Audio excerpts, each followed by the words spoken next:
की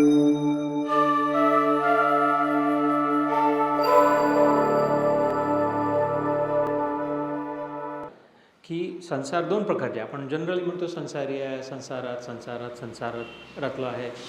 तर एक सुंदर संसार आहे, सुरेख आहे, खूपच छान आहे, प्रशंसनीय आहे, आपला करावा असा संसार आहे.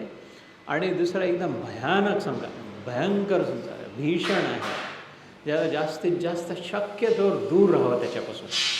आणि जे नॉर्मल समजलं जातं त्याच्या उलटं आहे. मायाचं स्वरूप काय, जे वाटतं ते नाही आहे, जे नाही आहे ते वाटत नाही, जे आहे ते वाटत नाही, जे आहे जे नाही आहे ते वाटतं.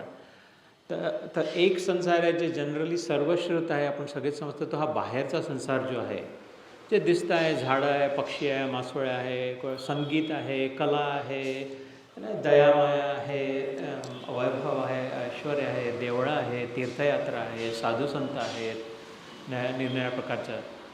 हा संसार ॲक्च्युली शास्त्रामध्ये सुंदर संसार म्हटला आहे. हा चांगला आहे, याच्यापासून पळायला नको म्हटलं आहे, याच्यापासून पळून जाऊ शकतही नाही म्हटलं आहे. जे संन्यासी पण घर सोडून जातात हिमालयात, ते संसारात तर आहेत ना. हिमालयात तर संसारातच आहे, झाडावर उलटे टांगले तरी झाड तर संसारातच आहे, भिक्षा जरी मागून खाल्लं तरी भिक्षा देणारं तर संसारातच आहे, संसारीच आहे. त्याच्यामुळे या संसाराला सोडू शकत नाही, सोडायचं नाही, सोडायला नको. कारण हा संसार सुंदरच आहे, चांगलाच आहे, कारण ज्यांनी बनवला आहे तो सुंदर आहे. जिसकी रचना इतनी सुंदर वो कितना सुंदर होगा, है ना. त्याच्यामुळे या संसाराचा काही प्रॉब्लेम नाही. दुसरा एक जो संसार आहे, हा संसार सगळ्यांना कॉमन आहे. हे देऊळ मला जसं दिसतं आहे तसंच तुम्हाला दिसतं आहे, महाराजाची मूर्ती तशीच दिसते आहे, लोक जे ऐकत आहे, मला ठोकपेट चाललं आहे, तुम्हाला ऐकत आहे.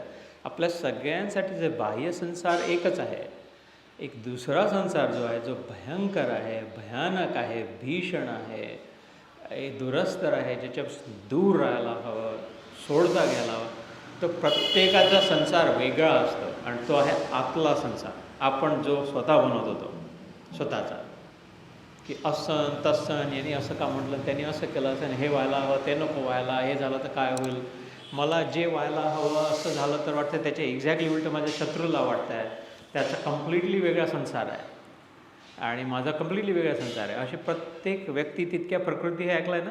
प्रकृती म्हणजे काय, संसार. व्यक्ती तितक्या प्रकृती, म्हणजे जेवढे व्यक्ती आहे तेवढे संसार आहे, प्रत्येकाच्या मनातला संसार. आणि तो महाभयानक आहे, काही कुठे मनात चालला जातो विचार. If these videos are helpful, please share them with others.